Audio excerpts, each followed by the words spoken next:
Moi, à ma femme, on gagne 4 000 € par mois. Vous savez quoi? Le 5 du mois, quand toutes mes factures, mon crédit maison est passé, il me reste zéro. Zéro, c'est-à-dire qu'il me reste rien. C'est ce que vous décrivez. Voilà. Je fais quoi? Et je suis pas le seul. J'ai plein de collègues, j'ai plein d'amis qui sont dans le même cas. C'est ça qui est pas normal. Le premier point, il n'y a pas de recette magique. Non mais ça c'est vrai sur les prix, sur l'essence, le gaz. Il n'y a pas de recette magique parce qu'on ne les produit pas. Donc qu'est-ce qu'on doit faire? On doit acheter moins bas. C'est pour ça qu'on se bat en européen, ça paraît un peu technique, mais il faut que nous, on aille réussir à moins dépendre de la Russie, à réussir à faire baisser les prix en achetant mieux. Premier point.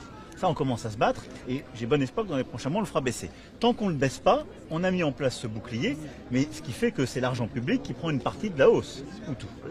Bon, ensuite l'électricité, là on se bat, on va avoir la mesure, je pense, dans les prochaines semaines, pour que le prix de l'électricité ne dépende plus justement du gaz, mais comme nous on a le nucléaire, de ce qu'on produit nous, pour le baisser. Deuxième point.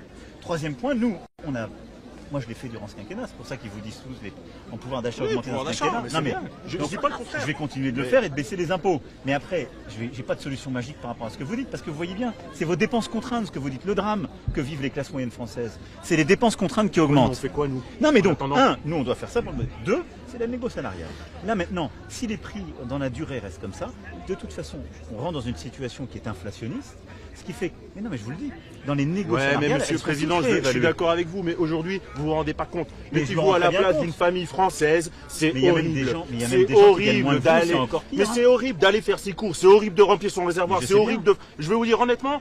J'avais un salaire qui me permettait de vivre correctement. Je pouvais mettre de l'argent de côté, je pouvais partir en vacances. Aujourd'hui, ce n'est plus possible. Je suis devenu un salarié pauvre. Je suis devenu un salarié pauvre. Je peux même plus profiter. 2 000 € par mois. Je peux même plus profiter de ce que je gagne de mon travail. En fait, je vais travailler pour payer mes factures et payer mes. Mais il me reste plus rien. Il me reste rien pour vivre. Je vais vous dire honnêtement, j'ai des enfants. Je ne peux plus.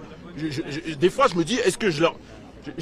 Là, ils ont eu 15 ans, j'ai même pas pu leur faire leur anniversaire.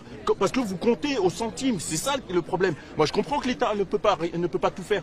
Mais aujourd'hui, vous allez faire vos courses, c'est catastrophique. Vous allez remplir votre réservoir, vous vous dites, mais qu'est-ce que je fais? Est-ce que je vais travailler ou je reste chez moi? Bon, moi, j'ai de la chance, je travaille sur le centre-ville de Dijon. Mais les gens qui se déplacent avec leur véhicule, je vais vous dire honnêtement, il y en a plein qui ne veulent plus aller travailler. Comment vous faites pour remplir un réservoir à 140 €? 140 €, c'est-à-dire que c'est horrible. C'est horrible.